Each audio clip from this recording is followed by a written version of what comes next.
whenever a Black woman voices an opinion, it just becomes an invitation for the incels and the ashies to get their rocks off by coming forth with their latest, band of ignorant hotepery on 10. Shame, insults, guilt, and the need to be right.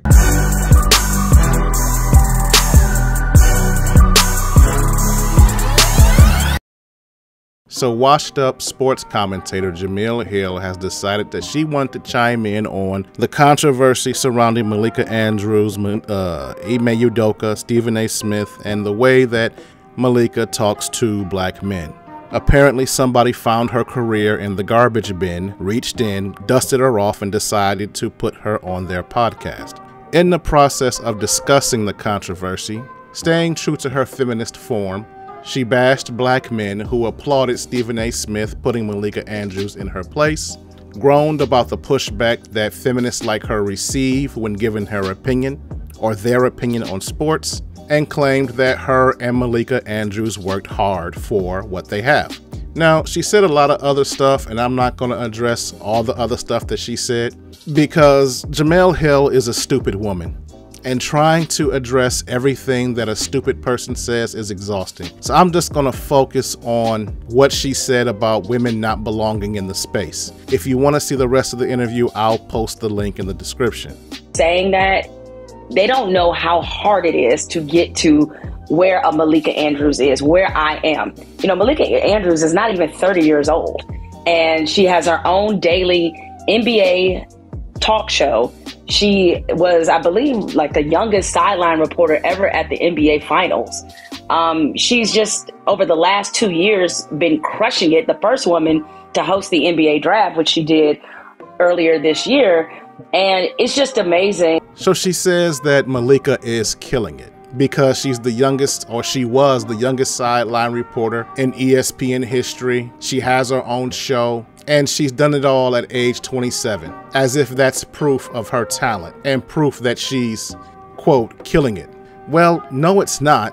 And no, she isn't. You see, back in the day when promotion was earned through merit, you had to have 15 to 20 years experience to be where Malika Andrews is now. So a journalist her age typically had to start out in a small market like Des Moines, Tallahassee, or Grand Rapids.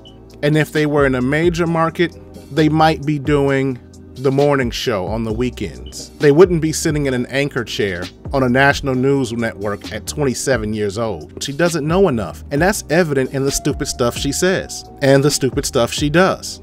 For example, trying to check a journalist with 30 years of experience on air is a dumb move. Disrespecting a panel of NBA veterans with a combined 40 years of experience is a dumb move. Those are the kind of mistakes a person with no experience would make. Those are the kind of mistakes that Malika Andrews routinely makes because she hasn't earned what she has. It was just given to her. And that's what annoys me most about these feminists. They think that what they've been given is what they've earned. It's interesting how not only was there cheering in terms of knocking Malika down a peg or two, but it was a whole lot of, this is why women don't belong in sports. And who is she to, even with Kendrick Perkins, who is she to challenge Kendrick Perkins and Richard Jefferson? And she's never played, and all this kind of stuff, and all that noise that most of us who are in the game have heard that our entire fucking careers. Like, that's not a new insult, my man. It's not new. I've heard that shit my whole fucking career. I know I didn't play. I got it. Okay? I didn't black out at that time. I was in the NFL and fucking missed it. I already know. Okay? and I'm like, as I often say to them, your ass didn't play either. You feel very comfortable telling me how to do my job, and you yelling at your TV, acting like you know more than Patrick Mahomes too. So I guess we both in the same boat, but the difference is I'm actually getting paid to give my opinion, and your ass ain't. So it is what it is. Don't get me started. Then Jamele talks about how ESPN is an unwelcoming space for women, how we, the viewers, don't like to see feminists who haven't played the game challenging the opinions of men who have, and how she responds to her critics by saying, we're all in the same boat because we didn't play either. What? Now that right there has to be the single dumbest statement I've ever heard her made, because many of us have played the game. Now some, like me, may have only played in high school. Others have played in college. but I have a cousin who's played 10 years in the NFL. The bottom line is, many of us have played on one level or another, even if it was just Pee Wee League. It still makes us vastly more knowledgeable and more experienced in the game than her. So she is right in that regard. It's not a welcoming place for women, because the women who comment on those networks and challenge the opinions of men who've played the game haven't earned that right. They don't have the experience to tell a viewer like me what she thinks. And they certainly don't have the right to tell veterans like a Kendrick Perkins or a Richard Jefferson what they think. Watching an idiot like her give her opinion about sports is akin to a man telling a woman who's given birth what labor pains feel like. But even still, for those that are critical of her that have not played the game, she still hasn't earned the right to give them her opinion. For example, I played football.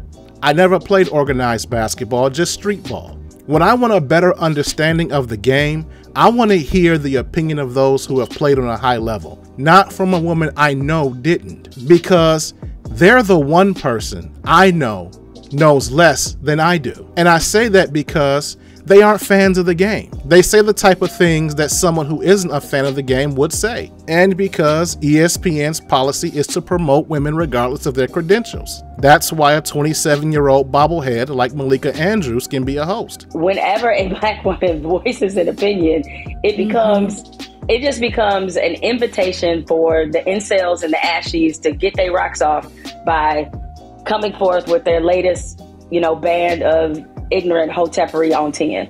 As for her sign language, that's another reason why Jamele Hill was fired at ESPN, why she failed at CNN Plus, why her podcast is unsuccessful, and why she now writes for a news site that nobody reads. Because she has an antagonistic attitude towards the audience.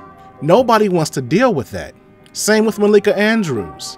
Both of these women hate what they do, and it shows in the way that they do it. The only reason they're there is because the money is good. But if they could make the same amount of money doing something else, they definitely would. So if you like this video, please give it a like and leave a comment in the comment section. And if you don't like this video, please give it a dislike and leave a comment in the comment section. And if you are new to my channel, please subscribe and turn on that notification bell. That way you will get alerts every time I upload new content. This is the Layman's Journal. Thanks for stopping by. I'm out.